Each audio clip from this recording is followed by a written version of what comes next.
우리를 여전히 사랑하십니다. 한번 인사하시겠습니다. 오늘 우리 장로님 수련회 잘 다녀옴을 감사해서 기도해 주셨는데 한국에 태어났음을 축하합니다. 한번 인사하시기 바랍니다. 홍콩이 정말 좋은 곳이더라고요. 우리보다 경제 수준이 한 배 반 정도 더 높고 야경은 기가 막힙니다. 너무너무 찬란한 곳인데 영적으로는 십자가와 예배당을 찾기가 많이 힘들더라고요. 그러니까 영적으로는 굉장히 막 눌리는 것 같은, 그리고 또 도교와 유교와 이상한 이 잡다한 종교들이 거리마다 다니면 가끔씩 눈에 띄곤 하더라고요. 얼마나 우리나라 복음이 편만한 곳인지, 가는 곳마다 십자가 있고 가는 곳마다 하나님의 성도들이 있고 얼마나 감사한지, 하나님께서 우리 한국을 영적으로 축복해 주셨음을 감사하시기를 주님의 이름으로 축복합니다. 옆에 있는 분들에게 축하합니다. 다시 한번 더 인사하시기 바랍니다. 정말 복된 나라입니다. 얼마나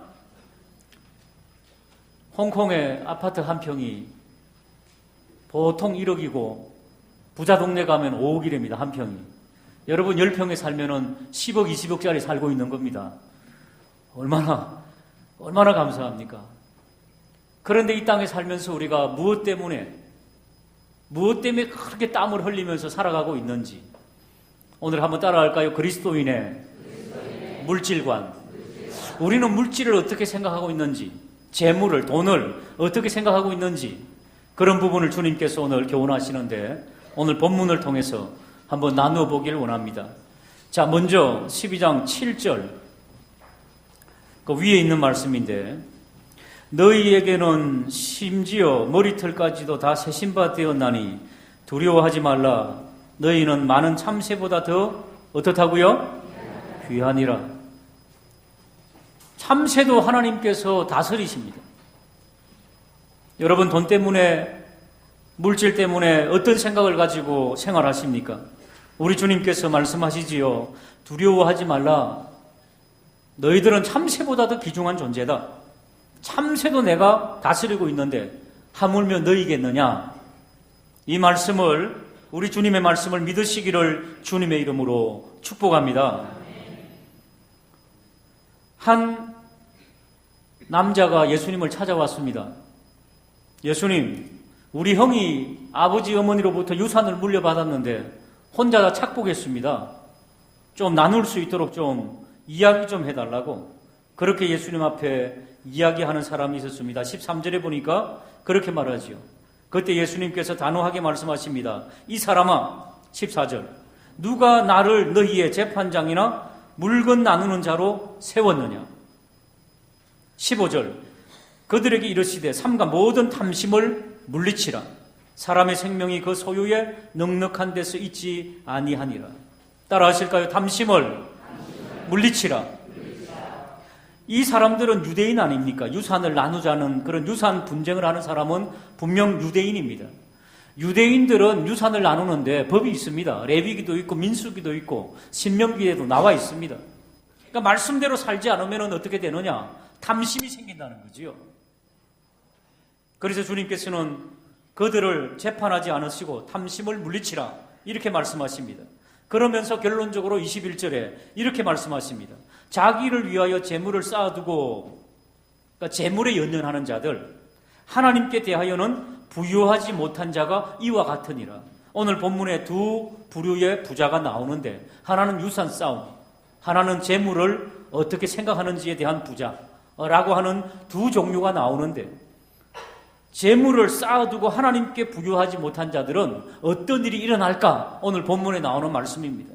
간절히 원하기는 하나님에 대해서 부유한 그런 우리 모두가 되기를 먼저 주님의 이름으로 축복합니다. 하나님께 대하여 부유한 게 무슨 뜻일까요?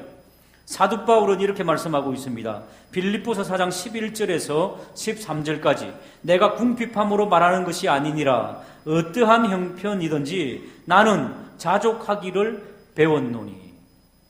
자족하기를 배웠다는 것입니다. 이 편지를 어디에서 쓰고 있을까요?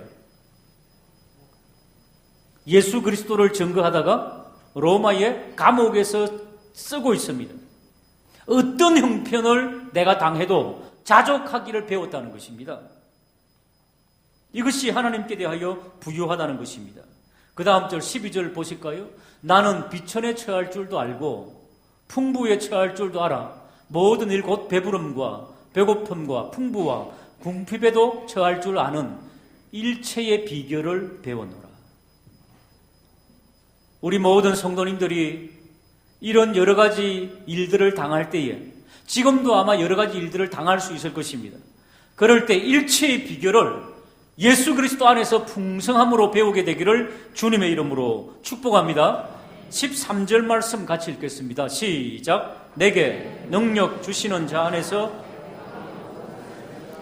일체의 비결이 무엇인가? 내게 능력 주시는 자 안에서 내가 모든 것을 감당할 수 있었다. 저 구절을 한 구절 똑 떼가지고 어떤 일이든지 적용하는 그런 어리석음을 범치 않기를 원합니다. 물론 그럴 수도 있습니다. 내가 모든 것을 할 수 있다. I can do all things 뭐 하는 것들. 뭐 그런 긍정적인 사고방식 뭐 그렇게 해석할 수도 있겠습니다만 저것은 무엇입니까? 사도 바울 선생님이 예수께 붙잡힌 바 되어가지고 감옥에도 들어가고 어렵고 낭만과 두려움 속에 있을 때에 주님께 기도했더니 주님을 붙잡았더니 내게 주님께서 능력을 주셨고 이 모든 상황들을 극복할 수 있는 능력을 성령께서 주셨다. 할렐루야. 이게 바로 일체의 비결인 것입니다. 우리에게 어떠한 일들이 닥쳐온다 할지라도 내게 능력 주시는 자 앞에서 무릎을 꿇고 그 능력 받음으로 감당하게 되는 우리 모든 성도님들이 되기를 주님의 이름으로 축복합니다. 그런데 그 다음 구절에 보시면은 또 다른 한 부자가 나옵니다. 16절을 한번 보실까요? 또 비유로 그들에게 말하여 이르시되 한 부자가 그 밭의 소출이 풍성했습니다. 하나님께서 풍년을 주신 모양입니다. 지금 우리 교회 화단에 나가도 그 열매가 있습니다. 열매가 다닥다닥 얼마나 많이 붙었는지 오늘 새벽기도 끝나고 물끄러미 쳐다보니까 그 앵두 같은 거죠. 얼마나 많이 맺었는지 올해는 아마 과일이 풍년이 될 것 같습니다. 그렇습니다. 그럴 때가 있습니다. 그런데 이 나오는 부자도 안 그래도 부자인데 밭의 소출이 어마어마하게 많아졌습니다. 그가 심중에 계획을 짭니다. 17절에 생각하여 이르되 내가 곡식 쌓아둘 곳이 없으니 어찌할까? 18절에 그래서 내가 이렇게 하리라. 내 곡간을 헐고 더 크게 짓고 내 모든 곡식과 물건을 거기 쌓아두리라. 그러면서 하는 말이 내가 내 영혼에게 이릅니다. 영혼아 여러 해 쓸 물건을 많이 쌓아두었으니 평안히 쉬고 먹고 마시고 즐거워하자 하리라. 그런데 갑자기 하나님께서 나타나십니다. 하나님께서 그 부자가 하는 그 생각과 그 마음의 계획을 아시고 이렇게 말씀하십니다. 20절 같이 한번 읽어볼까요? 시작. 하나님은 이르시되 어리석은 자여 오늘 밤에 내 영혼을 도로 찾으리니 그러면 내 준비한 것이 누구의 것이 되겠느냐. 이게 꾸중일까요? 칭찬일까요?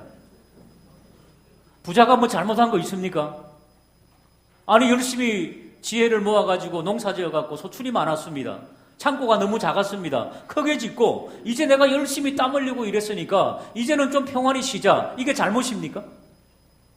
여행도 좀 다니고 좀 쉬기도 하고. 그런데 하나님께서 느닷없이 나타나셔가지고 어리석은 자요. 그리스도인의 물질관에 대해서 우리에게 말씀하고 있습니다. 어리석은 자여 말하시면서 네 영혼을 내가 가져가리라. 그러면 네가 그렇게 모아두고 계획 짠 것 어떻게 되겠느냐? 사진 한번 보시기 바랍니다. 예, 화면에 사진 좀 띄워주실까요? 혹시 저 여자분 아세요? 우리 홍콩 분은 아실 거예요. 굉장히 유명한 분입니다. 성은 왕씨고 이름은 니나인 것 같습니다. 니나 왕. 얼마나 부자인지 억 다음에 10억이죠. 10억 다음이 100억이고 100억 다음이 1000억. 1000억 다음에 뭡니까? 만억 아닙니까? 예, 뭐 이 감이 안 잡히죠. 조래네요. 조가 얼마나 큰지 하여튼 뭐 상상이 안 가는데 저분이 가지고 있는 재산이 15조에서 20조 정도랍니다. 아시아에서 한 두세 번째 꼽히는 호텔하고 빌딩들이 막 한 400여 개 가지고 있는 어마어마하게 한 부자라고 합니다. 원래 남편 테디라고 하는 테디 왕이 있었는데 그 왕하고 결혼을 해가지고 이제 왕은 왕이 아니고 성입니다. 예, 그 왕씨랑 결혼을 해가지고 굉장히 거부가 되었는데 홍콩은 우리하고 이 단위가 다르더라고요. 돈 개념이 너무너무 부자가지고. 그러니까 가난한 사람들이 이 갱들이 납치해가지고 돈을 뜯어내고 저 남편도 1983년도에 납치를 당해갖고 어마어마한 돈을 물고 이제 이렇게 다시 빼왔는데 1990년도에 저분 남편이 또다시 납치를 당해가지고 여태까지 못 찾았답니다. 그래가지고 저 시아버지가 자기 아들을 사망 선고해가지고 이제 유산을 가지게 되었는데 저 여자분이 유산 싸움을 해가지고 결국에는 유산을 찾았는데 한 10년 동안 싸웠답니다. 2007년도에 10년 동안 싸워가지고 그 재산, 그 몇 조 원 되는 그 재산을 찾았는데 난소암이 걸려갖고 2년을 못 살고 죽었어요. 아이고 참 어떡하나. 여러분 한 1조만 있으면 뭐 하시겠습니까? 15조에서 20조 같은 그게 있었는데 10년 동안 싸우고 진을 다 빼고 난소암이 걸려갖고 아기도 없이, 난소암이니까 아기도 없이 후계자도 없이 죽었습니다. 그런데 느닷없이 내연의 남자가 나타났습니다. 남편은 납치당하고 없고 옛날부터 아마 바람을 피웠던 모양입니다. 내연남이 나타났는데 내연남이 뭔가 하면은 홍콩은 도교라 그랬죠. 도교는 풍수지리가 굉장히 유명한 데지요. 그러니까 건물들을 사고 뭘 할 때마다 자기의 주치의처럼 풍수지리사가 다 상담해주는 그 젊은 풍수지리사하고 눈이 맞아가지고 오랫동안 바람을 펴왔던 거지요. 근데 저 여자가 죽은 이후에 그 남자가 나타나가지고 이 여자의 모든 재산을 나에게 준다 그랬다. 내가 풍수사인데 영생을 보장해 주었더니 다 적어줬다는 거지요. 그래가지고 또 법정 공방을 하다가 결국에는 그것이 위조라는 게 드러났습니다. 그래가지고 그 이름이 토니찬인데 토니찬이라고 하는 사람은 위조범으로 잡혀가지고 지금 무기징역을 받아가지고 감옥에 들어가 있답니다. 굉장히 법이 엄한가 봐요, 홍콩은. 그러니까 결국에는 저 홍콩에서 주는 우리의 그 어떤 교훈이 무엇입니까?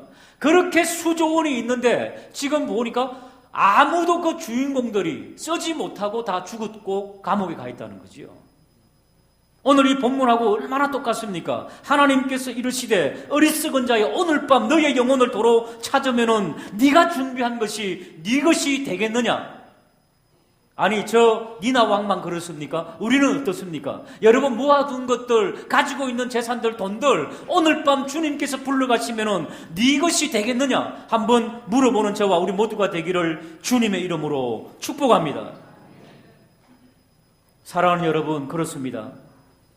우리가 살아감에 있어서도 우리도 그렇게 살지 않습니까? 오늘 본문을 통해서 주님께서는 한번 생각해 보라는 거지요. 그리스도인의 물질과는 어떠해야 되는가? 적어도 오늘 본문에 등장하는 이 부자들은 잘못 착각한 게 있었습니다. 첫 번째가 오늘 보십시다. 16절에 보시면은 소출이 많았습니다. 돈이 많이 생겼다는 거지요, 재산이. 그런데 성경은 말씀하고 있습니다. 그 재산, 돈의 주인은 누구냐는 것입니다. 오늘 성경은 말씀하고 있죠. 너의 영혼을 도로 찾아가면은 그 돈 주인은 누가 되겠느냐? 한번 따라 하실까요? 하나님께서 주인이시다. 하나님께서 주인이시다는 생각을 잊지 말라는 것이지요. 우리는 그럼 뭡니까? 따라 하실까요? 청지기. 우리는 관리자라는 것입니다. 아까 그 니나 왕의 남편이지 얼마나 쫌생인지 20년 동안 데리고 있던 직원 은퇴를 하지 않습니까? 은퇴를 하는데 수고했다고 돈봉투 하나 줬답니다. 보니까 안에 보니까 10,000원이 들어있더라는 겁니다. 그러니까 그래야 부자가 되는가 봐요.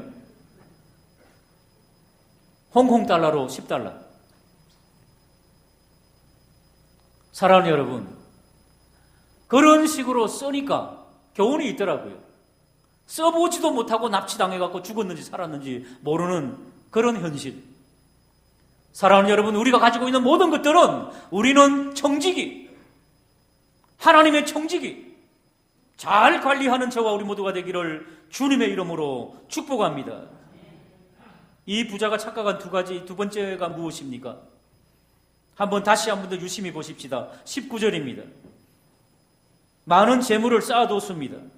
그리고 하는 말이 내 영혼에게 이르되 영혼아 여러 해 쓸 물건을 쌓아두었으니 평안히 쉬고 먹고 즐기자. 자, 물질로 영혼의 안식을 얻겠습니까? 가끔 우리 예수 믿지 않는 곳에도 도는 말이 있죠. 여러분들은 침대는 살 수 있으나 고급 침대는 살 수 있으나 잠은 살 수 없습니다. 뭐 그런 거 있지요. 그렇습니다, 여러분. 아무리 물질이 많으나 영혼의 안식은 얻을 수가 없다는 것을 우리 하나님께서 말씀을 하고 있습니다. 잠언 23장 4절과 5절을 한번 읽어볼까요? 시작.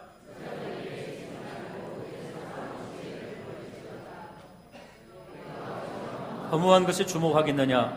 정령의 재물은 스스로 날개를 대어 하늘을 나는 독수리처럼. 어떠한 부자도 하나님께서 영혼을 데려가시면 그 재물은 다 날아가 버리는 것입니다. 네 것이 되겠느냐? 그러므로 그런 하나님께서 원하지 않는 그런 악한 부자 되지 말고 한번 따라 하시고요. 청결한 부자. 청결한 부자는 괜찮습니다. 청결한 부자의 뜻이, 이름의 뜻을 가진 사람이 성경에 나오는데 누굴까요? 청결한 부자. 삭개오입니다. 삭개오라고 하는 뜻이 청결한 사람이란 뜻입니다. 예수님 만나기 전에는 그도 악한 부자였습니다. 갈취하고 훔치고 그래서 부자가 되었습니다. 그러나 예수님 만난 이후에는 예수님, 제가 만약에 사람에게 덩쳐먹은 것 있으면 4배나 갚겠습니다. 내 재산의 절반을 잘라서 가난한 자에게 돕겠습니다. 라고 하는 청결한 부자가 되었다는 겁니다. 간절히 원하기는 우리 모두가 하나님 앞에서 청결한 부자 되게 하여 주시옵소서. 우리 하나님께서 원하시는 것은 그런 것 아니겠습니까? 그렇다면 지금 우리가 가지고 있는 물질을 어떻게 쓰면 좋을까? 어떤 마음으로 하나님 앞에 나아가면 좋을까? 어차피 청직이니까. 그러면은 이 부자의 반대로 하면 되겠지요. 자, 16절을 다시 돌아가 보시겠습니다. 또 비유로 이르시되 말하여 이르되 한 부자가 밭에 소출이 풍성하며 심중에 생각하기를. 우리는 어떻게 심중에 생각하면 좋을까요? 시편 103편 1절 2절 이렇게 생각하며 하나님 앞에 드립시다. 우리에게 만약 소출이 많이 주시고 많은 복을 주시면 한번 읽어볼까요? 시작. 내 속에 있는 것들아 다 그의 거룩한 이름을 송축하라. 내 영혼아 여호와를 송축하며 그의 모든 은택을 잊지 말자. 할렐루야. 우리에게 주신 것도 감사한데 더 주신 것 있다면, 더 풍성하게 주셨다면 하나님의 그 은택을 잊지 말지어다. 할렐루야. 그렇습니다, 여러분. 이런 감사하는 마음을 우리가 가져야 되지 않겠는가? 두 번째로 성경은 말씀하고 있습니다. 이 부자는 내가 곳간을 지어서 내 창고에 드리리라, 내가 즐기리라 했지만은 우리 주님께서는 권면하고 있습니다. 마태복음 6장 19절입니다. 같이 읽어보겠습니다. 시작.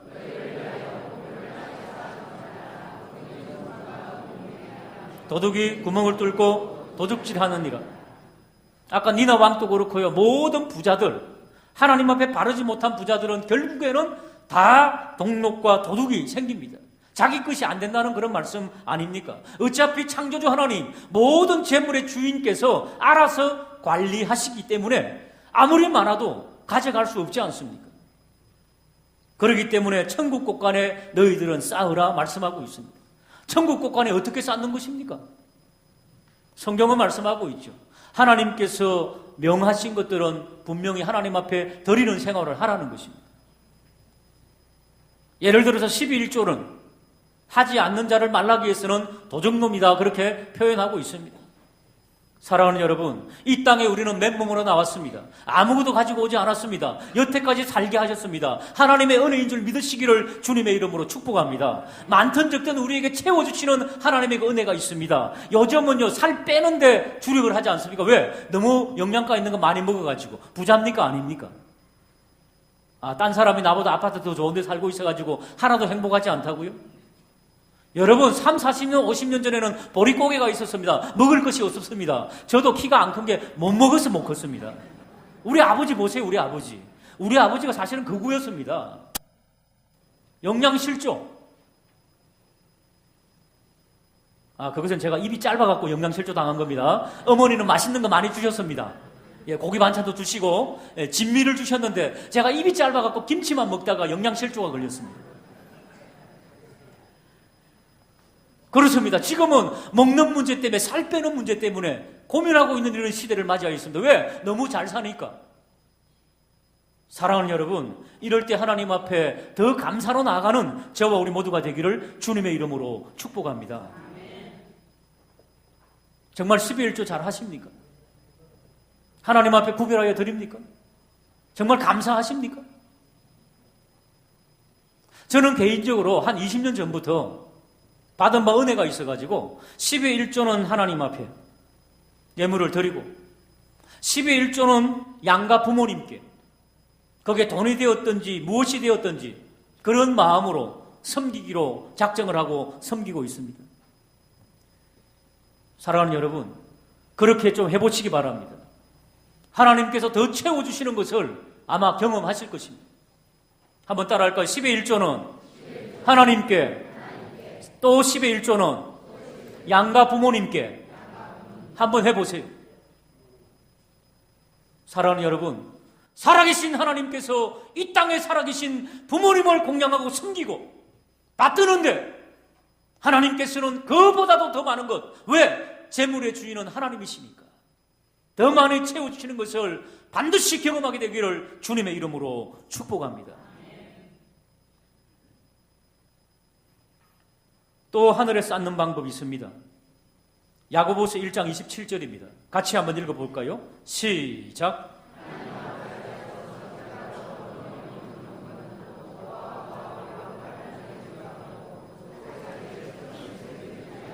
그렇습니다. 소출이 더 풍성할 때가 있습니다. 소위 말해서 공돈이 생길 때도 있습니다. 그럴 때 어떻게 한다? 고아와 과부는 정말로 소외되고 어렵고 힘든 사람의 대명사입니다. 지금 이 시대는 혼자 사는 여인도 부자들도 있지요. 그런 거 의미하는 거 아닙니다. 고아와 과부의 의미는 무엇입니까? 정말로 힘들고 어렵고 연약한 자들, 경제적으로 의지할 데 없는 분들 있습니다. 찾아보면은. 그런 자들을 찾아가라는 거지요. 또 이 단어 그대로 나왔다고 고아와 과부 해서 혼자 사는 사람들 찾아가가지고 도움도 필요 없는데 도와준다고 하면 염장을 지르는 겁니다. 그러지 마시고 어떻게 해요? 정말로 연약한 자들 많습니다. 우리의 구제와 우리의 도움이 하나님과 사람 앞에 부담이 안 되기를 주님의 이름으로 축복합니다. 진정한 경건으로 찾아가서 돕고 하는 것. 저도 개인적으로 이제 목사이기 때문에 사례금이라고 하는 게 있습니다. 사례금은 당연히 감사한 마음으로 생활비로 쓰는 거지요. 넉넉합니다. 옛날 교역자들에 비하면은, 옛날 우리 아버지 시대 때 비하면은 넉넉합니다. 남습니다. 모자라지 않습니다. 그런데 또 이 목회 활동을 하다 보면은 가외로 또 이렇게 생길 때도 있습니다. 가끔. 그런 것은 차곡차곡 봉투에 넣어둡니다. 그 다음에 어떻게 해요? 하나님 앞에 정결하고 깨끗한 경건을 연습하려면 어떻게 해야 된다고요? 정말로 필요한 것들이 있더라고요. 그런 곳에 서로 나누고 쓰게 되는 것들. 사랑하는 여러분, 하나님께서 지켜보고 계시고 하나님께서 어떻게 우리가 물질을 관리하는지 보시고 하나님께서 주시는 복으로 감사하며 살아가게 되는 저와 우리 모두가 되기를 주님의 이름으로 축복합니다. 마지막입니다. 19절 한번 보시기 바랍니다. 19절 보면은요, 18절부터 보면 이 사람의 특징이 있습니다. 이 악한 부자의 특징. 18절에 내가 이렇게 하리라 내 곡간, 내 모든 곡식. 19절에 내가, 내 영혼, 내가 몇 번 나옵니까? 전부 다 나 자신입니다. 나 위주입니다. 이기적입니다. 굉장히 자기중심적입니다. 하나님께서 책망하시는 이유는 물질을 가지고 자기중심적으로 생활하면 안 된다 하는 것을 우리에게 말씀하고 있습니다. 어리석은 자여, 그렇다면 내 주인 되신 하나님께서 네가 준비한 내라고 준비한 것을 다른 사람에게 주겠다는 것이죠. 그러기 전에 우리가 먼저 하나님의 마음을 읽고 아름다운 물질 생활을 통하여서 하나님 앞에 영광 올려드리는 복된 성도님들이 되시기를 주님의 이름으로 축복합니다. 기도하시겠습니다.